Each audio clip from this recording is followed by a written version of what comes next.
Rangkuman informasi terkini seputar kegiatan TNI Angkatan Laut hadir dalam Go Navy Highlight. Berikut informasi selengkapnya untuk Go Navy Highlight edisi Rabu 20 Oktober 2021.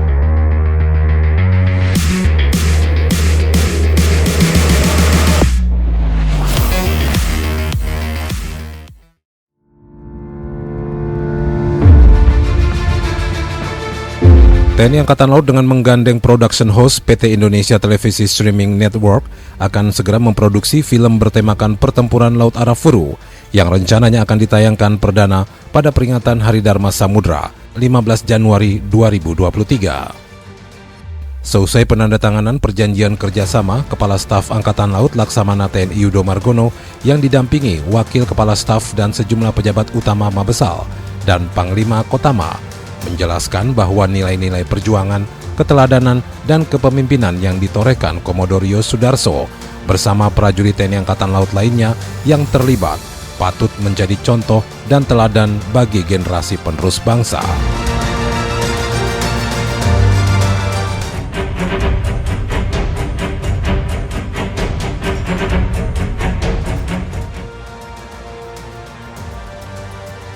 TNI Angkatan Laut melalui Gugus Tempur Laut Kormada II menggelar latihan setingkat L3 dengan melibatkan 3 unsur KRI dari Satuan Kapal Cepat Kormada II, yaitu KRI Kris 624, KRI Hiu 634, KRI Layang 635, serta melibatkan 1 pesawat jenis Kasa NC212 dengan nomor lambung U6207 dari Skuadron 600 Wing Udara 2 Pusat Penerbangan Angkatan Laut Puspenerbal, Surabaya. Latihan ini diselenggarakan di perairan Karang Unarang, Laut Sulawesi selama 2 hari dan dipimpin langsung oleh Komandan Guspurda Kormada II Laksamana Pertama TNI Hersan.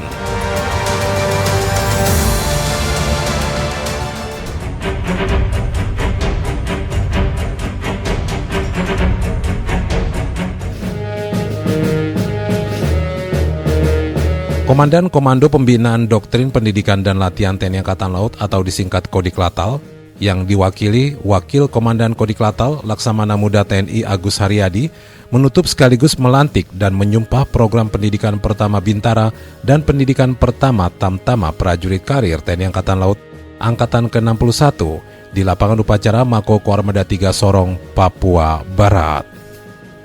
Dalam sambutannya, Wakil Komandan Kodiklatal mengatakan keberhasilan tugas-tugas TNI Angkatan Laut tidak hanya ditentukan oleh kehebatan teknologi alutsista, melainkan pada profesionalisme prajurit Matra Laut sebagai pengawal organisasi. Prajurit Matra Laut juga harus memiliki karakter yang tangguh, bermental kejuangan tinggi, dan bermoral.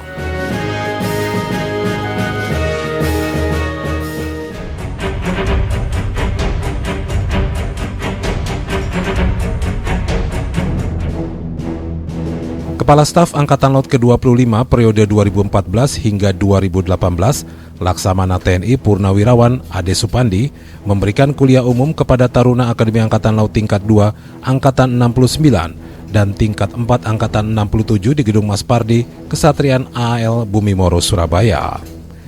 Dengan tema transformasi kepemimpinan, para taruna mendapatkan pembekalan bahwa aspek kunci dalam kesiapan operasional militer adalah manusia, peralatan, dan latihan, sehingga para taruna diharapkan untuk fokus dan bersungguh-sungguh dalam menjalankan pendidikan di Akademi Angkatan Laut. Selain itu, Laksamana TNI Purnawirawan Ade Supandi berpesan bahwa seorang perwira harus memiliki idealis influence, yaitu memahami secara utuh visi dan misi organisasi, konsisten terhadap keputusan, menghargai bawahan, inspirational motivation, intellectual stimulation, dan individual considerational.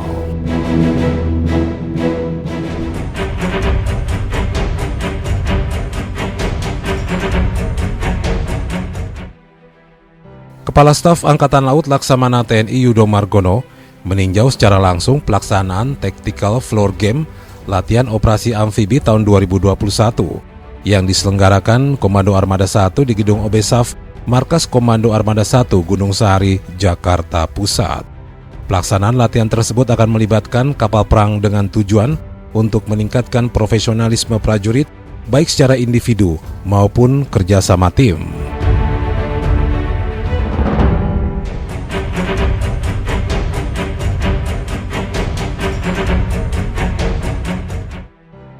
TNI Angkatan Laut kembali mengerahkan tenaga kesehatan ke wilayah Bogor, Jawa Barat dan juga Tangerang, Banten dalam rangka serbuan vaksinasi COVID-19 sesuai dengan arahan Kepala Staf Angkatan Laut Laksamana TNI Yudo Margono. Mewakili Kepala Staf Angkatan Laut Panglima Koarmada 1 Laksamana Muda TNI Arsad Abdullah melepas satuan tugas vaksinasi maritim COVID-19 dalam apel kesiapan vaksinator yang diikuti 220 personil tenaga kesehatan TNI Angkatan Laut di lapangan apel Mako Koarmada 1. Dalam amanat Kepala Staf Angkatan Laut yang dibacakan Panglima Koarmada 1 menyampaikan, kegiatan ini merupakan wujud komitmen TNI untuk mempercepat program vaksinasi nasional ke seluruh wilayah Indonesia sebagai bentuk nyata kesiapan kekuatan Angkatan Laut yang siap dioperasionalkan.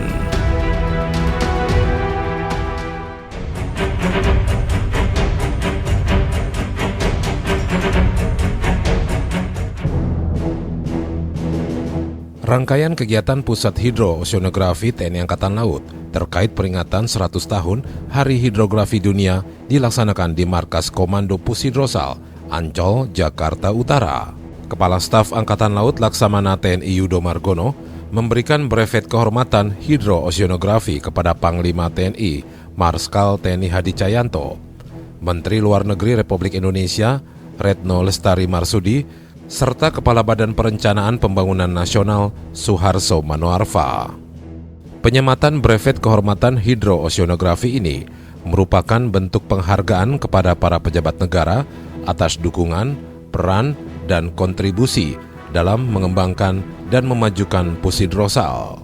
Selain itu, penyematan brevet kehormatan juga menjadi penetapan bagi para pejabat negara tersebut sebagai warga kehormatan komunitas hidrografi. Sebelum kegiatan penyematan brevet kehormatan, Panglima TNI Marskal TNI Hadi Cahyanto melakukan peletakan batu pertama pembangunan kantor sisi timur Pushidrosal, serta melihat kegiatan vaksinasi dan memberikan sembako kepada masyarakat yang telah divaksin. Di akhir kegiatan, Kepala Staf Angkatan Laut Laksamana TNI Yudo Margono meresmikan Masjid Safinatul Mutakin Pushidrosal. Turut hadir dalam rangkaian acara ini Komandan Pushidrosal, pejabat utama TNI Angkatan Laut, Panglima Kotama TNI Angkatan Laut Wilayah Jakarta dan sekitarnya, serta perwakilan lembaga dan kementerian negara terkait.